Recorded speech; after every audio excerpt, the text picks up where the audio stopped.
Hallelujah. ಒಂದು ವಚನ ಓದಿಕೊಳ್ಳೋಣ, ಅಲ್ಲಿಂದ ನಾವು ಪ್ರಾರಂಭ ಮಾಡೋಣ. ನೋಡ್ರಿ, ದೇವರು ನಿಮಗೆ ಎಲ್ಲ ಕೊಟ್ಟಿದ್ದಾರೆ ಇವತ್ತು. ದೇವ್ರ ನಾಮಗೆ ಸ್ತೋತ್ರ. ಸ್ವಲ್ಪ ಯೋಚನೆ ಮಾಡಿರಿ. ಗಾಜಾದಲ್ಲಿ, ಫಿಲಿಸ್ಟೈನ್ನಲ್ಲಿ ಇರುವಂಥ ಜನ, ಇರಾಣದಲ್ಲಿ ಇರುವಂಥ ಜನ ಎಷ್ಟು ಕಷ್ಟಪಡ್ತಾ ಇದ್ದಾರೆ. ನಮಗೆ ಆ ಪರಿಸ್ಥಿತಿ ಬಂದರೆ ದೇವರು ಇವತ್ತು ನಿಮಗೆ ನಮಗೆ ಒಳ್ಳೆಯ ಆರೋಗ್ಯ ಕೊಟ್ಟಿದ್ದಾರೆ, ಒಂದು ಮನೆ ಕೊಟ್ಟಿದ್ದಾರೆ, ಗಾಡಿ ಕೊಟ್ಟಿದ್ದಾರೆ, ಕೆಲಸ ಕೊಟ್ಟಿದ್ದಾರೆ, ಮಕ್ಕಳನ್ನು ಕೊಟ್ಟಿದ್ದಾರೆ. ಆಮೆನ್. ಸೊ ಇದೆಲ್ಲ ಕೊಟ್ಟಂಥ ದೇವರಿಗೆ ಒಂದು ಚಪ್ಪಾಳೆ ತಟ್ಟೋಣ. ಹಲ್ಲೆಲೂಯಾ.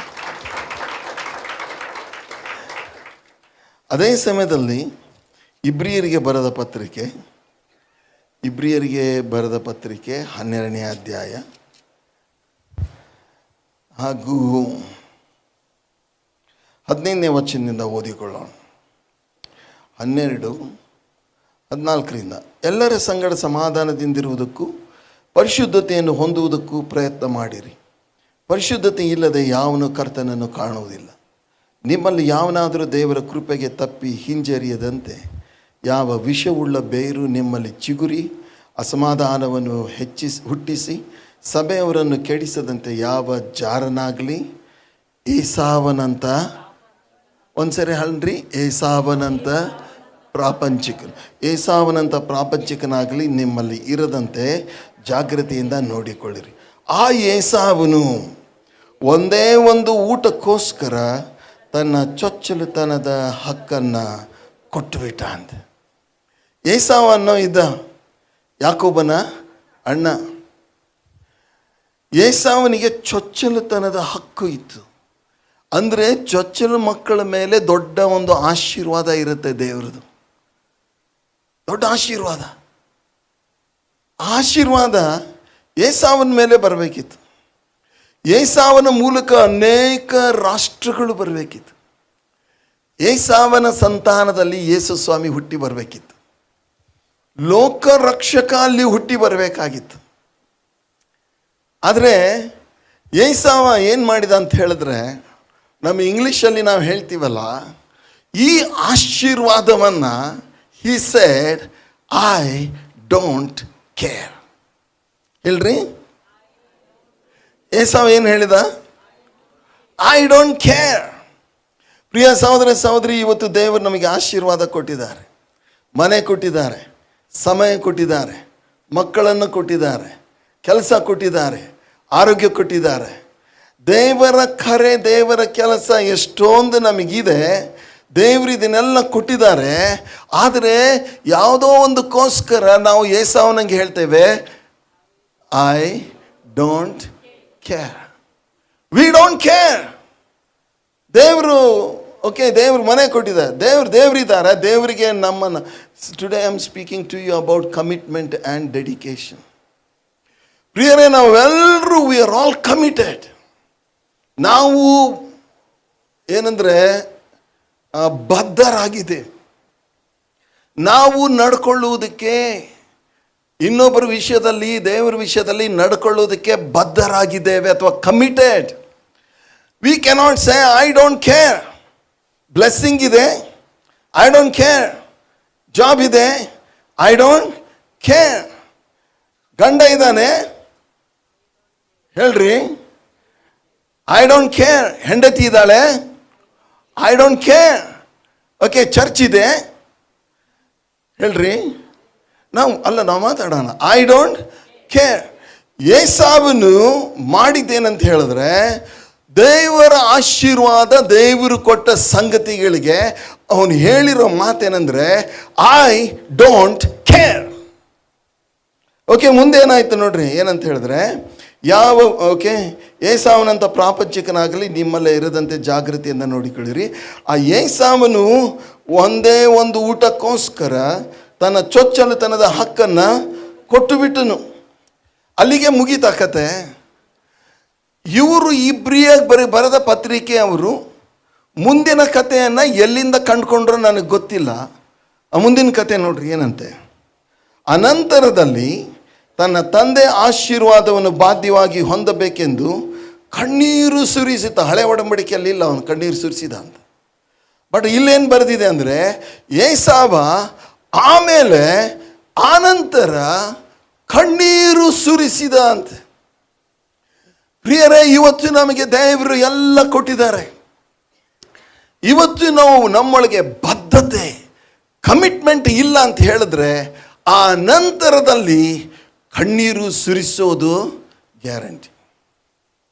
ಓಕೆ, ಮುಂದೆ ನೋಡ್ರಿ ಏನಂತೆ, ಕಣ್ಣೀರು ಸುರಿಸುತ್ತಾ ಬೇಡಿಕೊಂಡ್ರು ನಡೆದದ್ದನ್ನು ಇಲ್ಲದ ಹಾಗೆ ಮಾಡುವುದಕ್ಕೆ ಮಾರ್ಗವಿಲ್ಲದೆ, ಎಲ್ಲರೂ ಹೇಳೋಣ, ನಿರಾಕರಿಸಲ್ಪಟ್ಟನು. ಪ್ರಿಯರೇ, ದೇವರು ನಮಗೆ ಅನೇಕ ಸಂಗತಿಗಳನ್ನು ಕೊಟ್ಟಿದ್ದಾರೆ. ನಾವು ದೇವರಿಗೆ ಬದ್ಧರಾಗಿದ್ದೀವಾ? ದೇವ್ರ ವಿಷಯ ಐ ಡೋಂಟ್ ಕೇರ್. ಪ್ರಿಯ ಸಹೋದರ ಸಹೋದರಿ, ದೇವರು ತಿರಸ್ಕಾರ ಸಹಿಸೋನಲ್ಲ. ದೇವರು ತಿರಸ್ಕಾರ ಸಹಿಸೋನಲ್ಲ. ಏಸಾವ ಏನು ಮಾಡಿದ ಅಂತ ಹೇಳಿದ್ರೆ, ಹಿ ಡಿಡ್ಂಟ್ ಕೇರ್. ದೇವರೇ ಅವನಿಗೆ ಚೊಚ್ಚಲತನದ ಹಕ್ಕನ್ನು ಕೊಟ್ಟಿದ್ರು. ಈ ಸೈಡ್ ಐ ಡೋಂಟ್ ಕೇರ್. ಎಷ್ಟು ಜನ ನಾವು ಕ್ರಿಶ್ಚಿಯನ್ರು, ವಿಶ್ವಾಸಿಗಳು, ದೇವರು ಕೊಟ್ಟ ಅನೇಕ ಸಂಗತಿಗಳನ್ನು ದೇವರ ವಿಷಯದಲ್ಲಿ ನೋಡ್ರಿ, V don't care. We care for something else. ಬೇರೆ ಯಾವುದಕ್ಕೋ ನಾವು ಮೊದಲನೇ ಸ್ಥಾನ ಕೊಡ್ತೇವೆ. ದೇವರಿಗೆ ಐ ಡೋಂಟ್ ಕೇರ್. ಹೆಂಡತಿಯನ್ನು ದೇವರು ಕೊಟ್ಟಿದ್ದಾರೆ. You are committed to your wife. You cannot say that, oh wife I don't care. ಸಿಕ್ಕಾಗಿದೆಯಾ, you take care of yourself. ಅಡುಗೆನ ನೀನೇ ಮಾಡ್ಕೋ, ಕೆಲಸನ ನೀನೇ ಮಾಡ್ಕೋ, ನಿನಗೆ ನಂದು. ಪ್ರಿಯರೇ, ಇವತ್ತಿನ ಕಾಲ ಹೇಗಿದೆ ಅಂದರೆ, ಇಡೀ ಜಗತ್ತಿನಲ್ಲಿ ಜನ ಹೇಗೆ ಜೀವನ ಮಾಡ್ತಾ ಇದ್ದಾರೆ, ಒಂದೇ ರೂಫ್ ಕೆಳಗೆ ಇರ್ತಾರೆ. ಗಂಡ ಹೇಳ್ತಾನೆ ನಂದು ನನಗೆ. ಚೆನ್ನಾಗಿ ಹೇಳ್ರಿ ಸ್ವಲ್ಪ.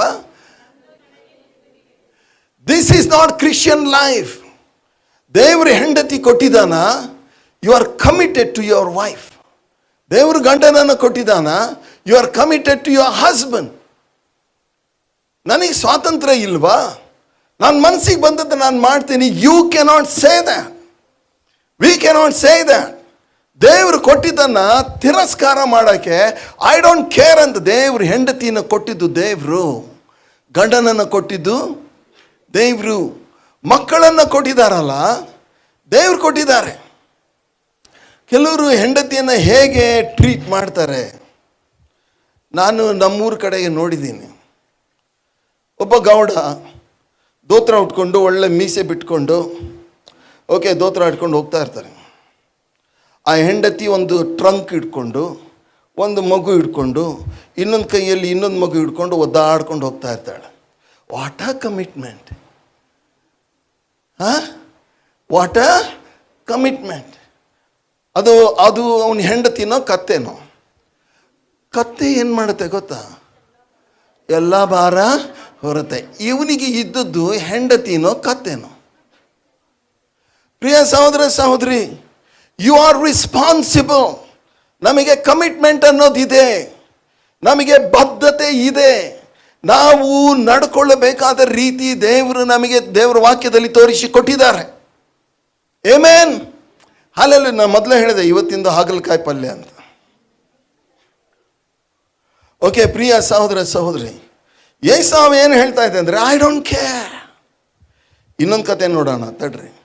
ಈ ಡೋಂಟ್ ಕೇರ್ ಮನುಷ್ಯರು ಎಲ್ಲೆಲ್ಲಿದ್ದಾರೆ ಹುಡ್ಕೊಂಡು ಅವ್ರನ್ನ. ಮತ್ತಾಯನ ಬರೆಸುವಾರ್ತೆ 26ನೇ ಅಧ್ಯಾಯ.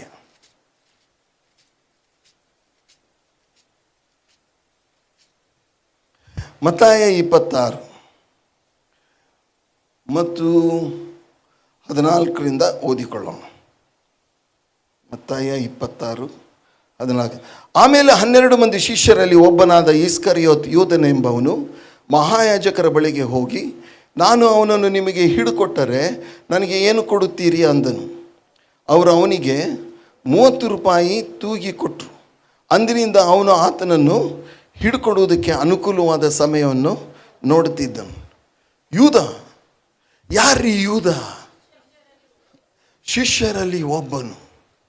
ಪ್ರಿಯರೇ, ಯೇಸು ಸ್ವಾಮಿಯನ್ನ ಬಲ್ಲವನು, ಅಪೋಸ್ತಲ ಉದ್ಯೋಗಕ್ಕೆ ಕರೆಯಲ್ಪಟ್ಟವನು, ಪರಲೋಕದಲ್ಲಿ 12 ಸಿಂಹಾಸನಗಳ ಮೇಲೆ ಒಂದು ಸಿಂಹಾಸನದ ಮೇಲೆ ಕೂತುಕೊಳ್ಳಬೇಕಾದವನು.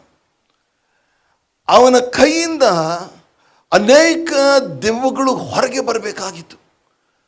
ಕುರುಡರಿಗೆ ಕಣ್ಣು ಬರುವಂಥದ್ದಿತ್ತು. ಸತ್ತವ್ರನ್ನ ಎಬ್ಬಿಸಬೇಕಾದಂಥ ಒಂದು ದೊಡ್ಡ ಆಶೀರ್ವಾದ. ಯೂದ ಏನು ಹೇಳಿದ?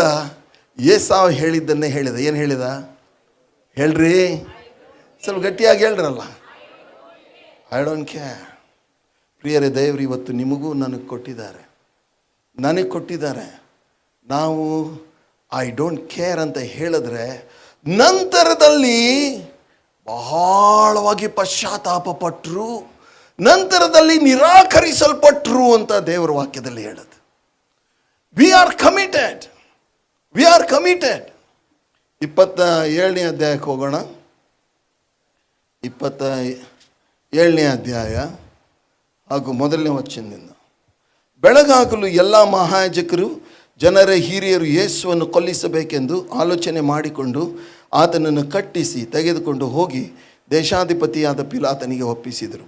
ಆಗ ಆತನನ್ನು ಹಿಡುಕೊಟ್ಟ ಯೂದನು ಆತನಿಗೆ ಮರಣದಂಡನೆ ತೀರ್ಪಾಯಿತೆಂದು ನೋಡಿ ಪಶ್ಚಾತ್ತಾಪಪಟ್ಟು ಆ 30 ರೂಪಾಯಿಗಳನ್ನು ಮಹಾಯಾಜಕರಿಗೂ ಹಿರಿಯರಿಗೂ ತಿರುಗಿ ತಂದು ತಪ್ಪಿಲ್ಲದವರನ್ನು ಮರಣಕ್ಕೆ ಒಪ್ಪಿಸಿಕೊಟ್ಟು ಪಾಪ ಮಾಡಿದೆನು ಅಂದನು. ಅದಕ್ಕೆ ಅವರು, ಅದು ನಮಗೇನು, ನೀನೇ ನೋಡಿಕೋ ಅಂದರು. ಆಗ ಅವನು ಆ ಹಣವನ್ನು ದೇವಾಲಯದೊಳಗೆ ಬೀಸಾಡಿಬಿಟ್ಟು ಹೊರಟು ಹೋಗಿ ಉರುಳು ಹಾಕಿಕೊಂಡು ಸತ್ತನು. ಅರೆ, ಸಿಂಹಾಸನದ ಮೇಲೆ ಕೂತ್ಕೊಳ್ಬೇಕಾದವನು, ದೆವ್ವಗಳನ್ನು ಬಿಡಿಸಬೇಕಾದವನು, ಸತ್ತವರನ್ನ ಎಬ್ಬಿಸಬೇಕಾದವನು, ಅನೇಕ ಸಾವಿರ ಗಟ್ಟಲೆ ಆತ್ಮಗಳನ್ನು ಗೆಲ್ಲಬೇಕಾದವನು, ಸಭೆಗಳನ್ನು ಕಟ್ಟಬೇಕಾದವನು. He said, I don't care for what God has for me. I don't care. ನಂತರದಲ್ಲಿ ಉರುಳು ಹಾಕಿಕೊಂಡು ಸತ್ತನು. ಇವತ್ತು ದೇವರೇನು ಕೊಟ್ಟಿದ್ದಾರೆ ಅದಕ್ಕೆ ಬೆಲೆ ಕಟ್ಟೋಣ ಪ್ರಿಯರೇ. ಇವತ್ತು ದೇವರೇನು ಕೊಟ್ಟಿದ್ದಾರೆ ಅದಕ್ಕೆ ಮರ್ಯಾದೆ ಕೊಡೋಣ. ಇಲ್ಲ, ಒಂದು ದಿವಸ ಬರ್ತದೆ ನಿರಾಕರಿಸಲ್ಪಟ್ಟು ತಳ್ಳಿ ಹಾಕಲ್ಪಟ್ಟು ಎಲ್ಲವನ್ನ ನಾವು ಕಳ್ಕೊಳ್ಬೇಕಾದಂಥ ಸ್ಥಿತಿ ಬರ್ತದೆ. You know, God is watching us. God is watching us. Our commitment to God, our commitment to the family, our commitment to children, our commitment to job, and our commitment to church. Church ಅನ್ನೋಂಥದ್ದಿದೆ. ನನಗೆ ಒಬ್ಬ ಮೊದಲಿಂದ ಪರಿಚಯ ಇದ್ದಂಥ ಒಬ್ಬ ಸಹೋದರಿ, ವಾಕ್ಯದಲ್ಲಿ ಚೆನ್ನಾಗಿ ಬೆಳೆದವರು, ನನಗಿಂತ ಚೆನ್ನಾಗಿ ವಾಕ್ಯ ಗೊತ್ತಿದ್ದವರು. ಒಂದು ಸಲ ನಾನು ಅವರಿಗೆ ಫೋನ್ ಮಾಡಿ ಕೇಳಿದೆ, ಅಕ್ಕ ನೀವು ಯಾವ ಚರ್ಚಿಗೆ ಹೋಗ್ತೀರಿ ಅಂತ. ಅವ್ರು ನನಗೆ ಹೇಳಿದ್ದು ಭಾಳ ಇಂಟ್ರೆಸ್ಟಿಂಗ್ ಆಗಿದೆ. ಬೇಗ ಎದ್ದರೆ ಈ ಚರ್ಚಿಗೆ ಹೋಗ್ತೀನಿ, ಸ್ವಲ್ಪ ಲೇಟ್ ಆದರೆ ಆ ಚರ್ಚಿಗೆ ಹೋಗ್ತೀನಿ, ಮೂಡ್ ಬಂದರೆ ದೂರದಲ್ಲಿರೋ ಚರ್ಚಿಗೆ ಹೋಗ್ತೇನೆ. What a ಕಮಿಟ್ಮೆಂಟ್ಸ. ಇದಕ್ಕೇನಂತ ಹೇಳ್ತಾರೆ?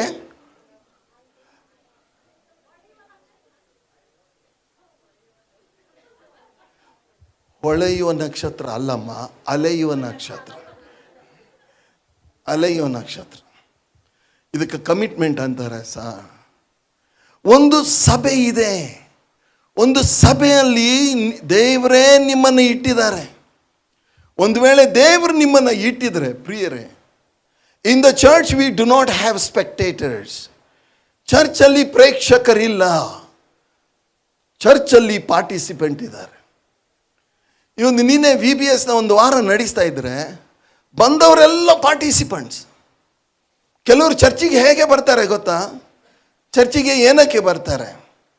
ಅವ್ರು ಹೇಳ್ತಾರೆ, ಸರ್ ನಾವು ಏನೂ ಮಾಡಲ್ಲ, ನಾವು ಹೀಗೆ ಬರ್ತೀವಿ, ಹೀಗೆ ಕುತ್ಕೊಳ್ತೀವಿ, ಹೀಗೆ ಹೇಳ್ತೀವಿ, ಹೀಗೆ ಹೋಗ್ತೀವಿ. ವಾಹ್, ಎಂಥ ಕಮಿಟ್ಮೆಂಟ್! ಇದಕ್ಕೇನಂತ ಹೇಳ್ತಾರೆ? ಕಮಿಟ್ಮೆಂಟ್, ಬದ್ಧತೆ. ಪ್ರಿಯ ಸಹೋದರ ಸಹೋದರಿ, ನಂತರದಲ್ಲಿ ಅವರು ನಿರಾಕರಿಸಲ್ಪಡ್ತಾರೆ. ಇವಾಗಲ್ಲ, ನಂತರದಲ್ಲಿ ಅವರು ನಿರಾಕರಿಸಲ್ಪಡ್ತಾರೆ. ಒಂದು ಸಭೆಯಲ್ಲಿ ಅನೇಕ ಚಟುವಟಿಕೆಗಳಿರ್ತವೆ. ಒಂದು ಉಪವಾಸ ಪ್ರಾರ್ಥನೆ ಇದೆ, ಹೌಸ್ ವಿಸಿಟ್ ಅಂತ ಇದೆ, ಪಬ್ಲಿಕ್ ಮೀಟಿಂಗ್ಸ್ ಅಂತ ಇರ್ತದೆ. ಓಕೆ, ಒಂದು ಸಭೆಯಲ್ಲಿ ಆರಾಧನೆ ಇರುತ್ತೆ, ಸಭೆಯಲ್ಲಿ ಮಹಿಳೆಯರ ಕೂಟ ಇರುತ್ತೆ, ಸಭೆಯಲ್ಲಿ ಯವನಸ್ಥರ ಕೂಟ ಇರುತ್ತೆ, ಸಭೆಯಲ್ಲಿ ತೊಳೆಯೋದಿರುತ್ತೆ, ಬಳಿಯೋದಿರುತ್ತೆ, ಹಾಡುಗಳಿರುತ್ತೆ. In the church we have so many things and I say I don't care. Let us be extremely careful. Church, I don't care. ಚರ್ಚಿಗೆ ನಾವು ಸುಮ್ಮನೆ ಹೋಗ್ತೀವಿ. Other things matters more. Other things are more important. My sleep is important. My job is important. My children are important. Their education is important. Their sports is important. That is a top priority. ನಂತರದಲ್ಲಿ ನಿಮ್ಮ ಪರಿಸ್ಥಿತಿ ಏನಾಗುತ್ತೆ, ನಿಮ್ಮ ಮಕ್ಕಳ ಪರಿಸ್ಥಿತಿ ಏನಾಗುತ್ತೆ, you will see that. Our commitment to the Lord. Our commitment. ನಾನು ಒಂದು ಸ್ಕೂಲಲ್ಲಿ ಕೆಲಸ ಮಾಡ್ತಾ ಇರಬೇಕಾದ್ರೆ ಬೆಂಗಳೂರಿಗೆ ಬಂದು ನಾನು ದಿನಾಲೂ ದೇವ್ರ ಹತ್ರ ಜಗಳ ಮಾಡ್ತಾಯಿದ್ದೆ. ನಾನು ದೇವ್ರಿಗೆ ಹೇಳಿದೆ, ಸ್ಕೂಲಲ್ಲಿ ಕೆಲಸ ಮಾಡ್ತಾ ಇದ್ದರೆ ಬೆಂಗಳೂರಿಗೆ ಯಾಕೆ ಬರಬೇಕಿತ್ತು? ನಮ್ಮ ಊರಾಗ ಏನು ಕಡಿಮೆ ಅದಾವ ಸ್ಕೂಲು? ನಮ್ಮೂರಾಗ ಬೇಕಾದಷ್ಟು ಅದಾವ ಸ್ಕೂಲ್ಗಳು, ಇಲ್ಲಿ ಯಾಕೆ ಬರಬೇಕಿತ್ತು ಸ್ವಾಮಿ ನಾನು ಅಂತ. ನಾನು ಹೆಂಡತಿಗೆ ಹೇಳಿದೆ, ಅವ್ರು ಏನ್ರಿ ಹಿಂಗೆ ಗೊತ್ತಾಗಲ್ಲ, ದೇವ್ರು ಏನೋ ಇಟ್ಟಿದ್ದಾರೆ ಅಂತ. ಅವಳದು ತಲೆ ತಿಂತಾ ಇದ್ದೆ. ಆ ಸ್ಕೂಲ್ನವ್ರು ನನಗೇನು ಹೇಳಿದ್ರಂದರೆ, ಇಡೀ ಸ್ಕೂಲ್ ನಿನ್ನ ಅಂಡರಲ್ಲಿ ಕೊಡ್ತೀವಿ, 2,000 ಮಕ್ಕಳು ನಿನ್ನ ಕೈಯಲ್ಲಿ ಇಟ್ಕೋ, ಸಿಗ್ನೇಚರಿಗೆ ಮಾತ್ರ ನನ್ನ ಹತ್ರ ಬಾ, 5,000 ರೂಪಾಯಿ ಸಂಬಳ ಕೊಡ್ತೀವಿ, ಮನೆ free, electricity free, water free ಎಲ್ಲ ಹೇಳಿದರು. ಓಕೆ, ಅದೆಲ್ಲ ಹೇಳಿಬಿಟ್ಟು ಅವ್ರು ಹೇಳಿದ್ರಿ ಅಂದರೆ, ನೋಡು ಸಿಗ್ನೇಚರಿಗೆ ಮಾತ್ರ ನಿನ್ನ ಹತ್ರ ಬರಬೇಕು. I said no. ದೊಡ್ಡ ಹೋರಾಟ ಆಯಿತು. ಕೆಲವ್ರು ಹೇಳಿದ್ರೆ ಬುದ್ಧಿ ಇಲ್ಲ ಅವನಿಗೆ, 5,000 ರೂಪಾಯಿ ಯಾರು ಕೊಡ್ತಾರೆ ಆವಾಗಿನ ಕಾಲದಲ್ಲಿ? ಇವಾಗಿಂದ 50,000ಕ್ಕೆ ಸಮಾನ ಅದು. 5,000 ರೂಪಾಯಿ, ಬುದ್ಧಿ ಇಲ್ಲ ನಿನಗೆ? ಆ ಏರಿಯಾನೇ ಬಿಟ್ಟು ಹೊರಗೆ ಬಂದೆ ನಾನು ಸೇವೆಗೆ ಕಾಲಿಟ್ಟಾಗ ಸೇವೆಗೆ ನನಗೆ ಸಂಬಳ ಕೊಡ್ತಾ ಇದ್ದದ್ದು 1,200 ರೂಪಾಯಿ. ಅರೆ, ನನ್ನ ಬಾಡಿಗೆ ಕಟ್ಟೋಕ್ಕಾಗ್ತಾ ಇರಲಿಲ್ಲ. I said, no, I don't care. I have come here to serve the Lord. My commitment is to the Lord and not to the money. ಹಣಕ್ಕಾಗಿ ಅಲ್ರಿ, ನಮ್ಮ ದೇವರು ಸತ್ತಿಲ್ಲ. ಎಲ್ಲರೂ ಹೇಳೋಣ. ಹೋದ ವಾರ ಕೇಳಿದೀವಿ, ಅವ್ರು ಸತ್ತವ್ರಿಗಿಂತ ಎದ್ದು ಬಂದವ್ರು ಎದ್ದು ಬಂದೇ ಇದ್ದಾರೆ, ಮತ್ತೆ ಸತ್ತಿಲ್ಲ. ಹಲ್ಲೆಲೂಯ. ಎಷ್ಟು ಮರ್ಯಾದೆ ಕೊಡ್ತೀವ್ರಿ ನಾವು ನಮ್ಮ ದೇವರಿಗೆ. ದೇವ್ರು ನಿಮ್ಮನ್ನು ಇಟ್ಟಿರೋ ಚರ್ಚಿಗೆ ಎಷ್ಟು ಮರ್ಯಾದೆ. ಎಷ್ಟು ಜನರಿಗೆ ಒಂದೇ ಮಾರ್ಗ ಚರ್ಚಿನ ಮೇಲೆ ಅಭಿಮಾನ ಇದೆ. ಅಯ್ಯೋ, ಇಲ್ಲಿ ಆಶೀರ್ವಾದ ಹೊಂದ್ಕೊಳ್ತಾರೆ, ಹೊರಗೆ ಹೋಗಿ ಒಂದೇ ಮಾರ್ಗದ ವಿರುದ್ಧ ಕೆಲಸ ಮಾಡ್ತಾರೆ. What a commitment, what a commitment. ಇಲ್ಲಿರ್ತಾರೆ, ಎಲ್ಲ ಆಶೀರ್ವಾದ. ಒಂದು ಸರಿ ಕೂತ್ಕೊಂಡು ಯೋಚನೆ ಕೂಡ ಮಾಡಲ್ಲ. ದೇವರು ನನ್ನನ್ನು ಇಲ್ಲಿಟ್ಟಾಗ ಎಷ್ಟು ನನ್ನ ಆಶೀರ್ವಾದ ಹೊಂದಿದೆ. ಅವ್ರು ಹೇಳೋದೇನು ಗೊತ್ತಾ? I don't care. I care people. I care for money. I care for other things, not what God has given to me. ಎಷ್ಟು ನಮ್ಮ ಒಂದೇ ಮಾರ್ಗಕ್ಕೆ ನಾನು ಬಂದು. ಯಾರೋ ಒಬ್ರು ಫೋನ್ ಮಾಡಿದರು.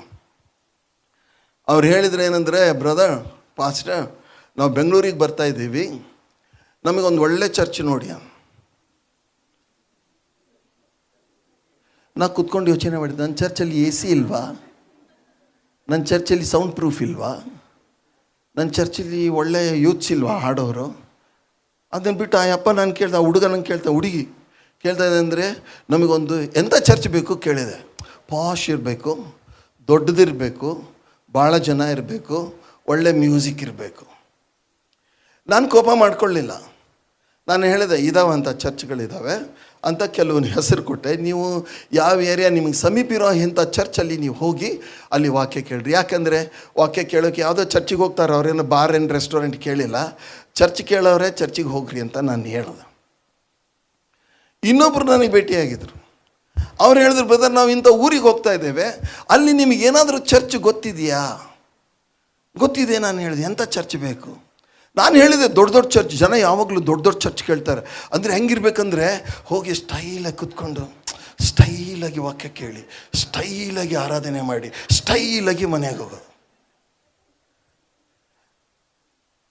ನಾನು ಈ ಅಪ್ಪನೂ ಹಂಗೆ ಕೇಳ್ತಾ ಇದ್ದಾನಂತ ನಾನೇನು ಹೇಳಿದೆ, ಇಂಥ ಚರ್ಚ್ ಇದೆ ಅಂದರೆ ನೋ ಅಂಥದ್ದೆಲ್ಲ ಬೇಡ ಸರ್.